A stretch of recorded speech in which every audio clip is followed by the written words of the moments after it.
Welcome to week 4 review. As you know, last week you had your midterm, and I hope you all did good, took your time. And what was on it? Well, we had the basics of what is cryptology, how does it work, some key concepts. Uh, what was the purpose of it? Obviously, it's just to encrypt data so no one can read it, makes it difficult, protects it, also that it keeps it original, often that it keeps it original. Let's see, we covered some myths. What's using it today? Cryptology, everything. Your hard drives, your thumb drives, digital signatures, e-commerce, your cell phones. Just about everything we do today is on the uses some form of cryptology. We learned about what plain text is, ciphertext, integrity. We learned basically how encryption works. You know, it takes a readable file, goes through an algorithm, and that makes it unreadable. And then you have to have that. The algorithm is the process, the formula of how everything works. That is the key, if you want, on how it's going to work. Let's see, what else? We learned asymmetric, how asymmetric uses a different key to crypt. I'm sorry. Asymmetric uses a different key to encrypt and decrypt, where symmetric uses the same key to encrypt and decrypt. So there's some subtle differences. And the key is what allows us to decipher what's going on. Just like a regular padlock, you got a key to get into it, got a key to get into your front door. Well, you got to have a key to get into the message. It's that simple. The key length, the longer the length, the harder it is to break into it. We learned a little bit about hashing. Actually, we spent a whole chapter on hashing. But hashing does not convert. It keeps the plain text. What it really is doing is checking the integrity of the message. So if I send that message over the internet or I download a file, I can check it, and hashing provides a fixed length output for us. We also covered the history. We covered what was cryptography, how does it work. It's been used since the Romans and the Greeks, over 4,000 years. First was the hieroglyphics in ancient Egypt. And we learned a little about the Rosetta Stone. And that was really about what and how we started deciphering everything, decoding it. There was multiple languages written on it, and it was decoded from that.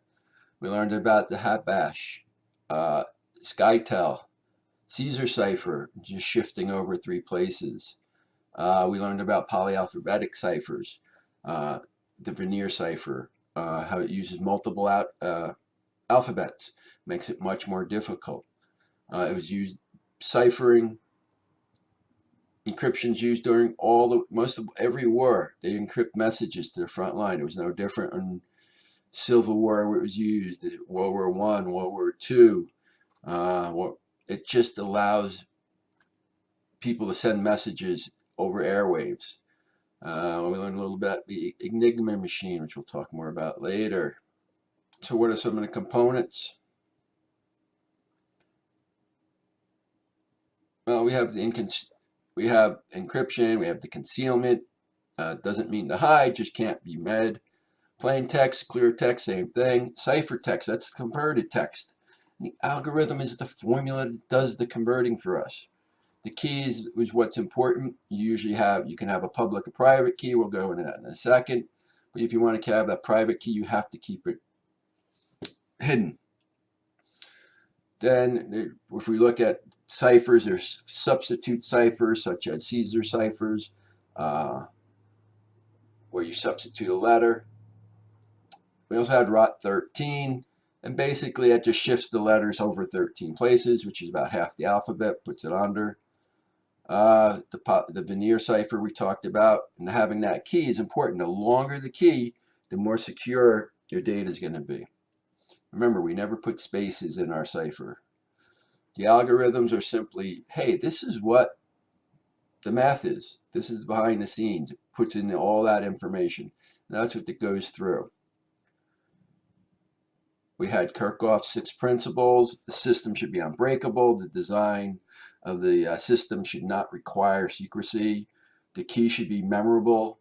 The cryptogram should be transmitted by telegraph. Obviously, during his time, we don't do that. The apparatus and document should be portable, and the system should be easy so you don't have to have anything. Key length, obviously, the longer the better. We talked about that. So what is an algorithm? Basically, it converts the plain text into ciphertext. It's a standalone part of the application. Use a known key, and it determines the level of encryption. So the stronger your algorithm and your key, the harder it is going to be to break this up. Symmetric algorithms input a piece of information along with the key to be scrambled. It can be openly distributed, which means without that other key because you have that hidden key. Must provide a key for the encryption process. So if I send to someone and I don't give them the key, they're not going to be able to get into it. So you usually send the key on a separate thing. This is conventional encryption. Simple design, easy to use. Some strengths of it: it's fast, difficult to break, freely available, highly efficient, multiple modes. Some weaknesses: key negotiation. If I don't know that person, how do I get them the key? So this is someone who you're kind of friends with, and you can talk that. Poor scalability, limited security. If you look at asymmetric, or more complex, more secure, it uses a public key. It's confidential. Key management's a little easier. Proof of origin, integrity. Some weaknesses: key size can vary, significantly slower. Block cipher versus stream cipher. Block cipher will take a block of information for you. Maybe every 8 words or every 128 bits or 32 characters, whatever, it's predetermined. It takes that and converts it, encrypts those 8 inferences at a time.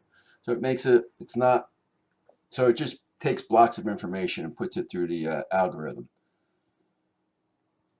Stream ciphers is at the bit level. It takes 1 bit at a time and ciphers it. So there's just the difference between block and stream ciphers.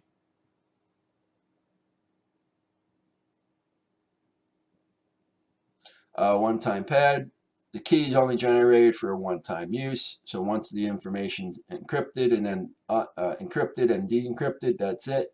This is used mostly, it was used during the wartime. Ships would come into port. They get a whole bunch of different keys, one-time pads if you want. They go off. They use the one pad, they throw it away. Then this way that key was never compromised. So it just kept a little bit of management, allowed it. Let's see. And key management. Making sure that key is protected is important. So that was our first half of the class. Hopefully you got something out of it. There's some things hopefully you've been keeping up with your journals, making sure that you have everything in there. So we're halfway done with our class. I am excited. You guys are doing awesome. Hang in there. Don't forget, if you have any questions, please ask. Either email or the question link at the end of each week. Have a wonderful day. We look forward to starting Chapter 5. Thank you.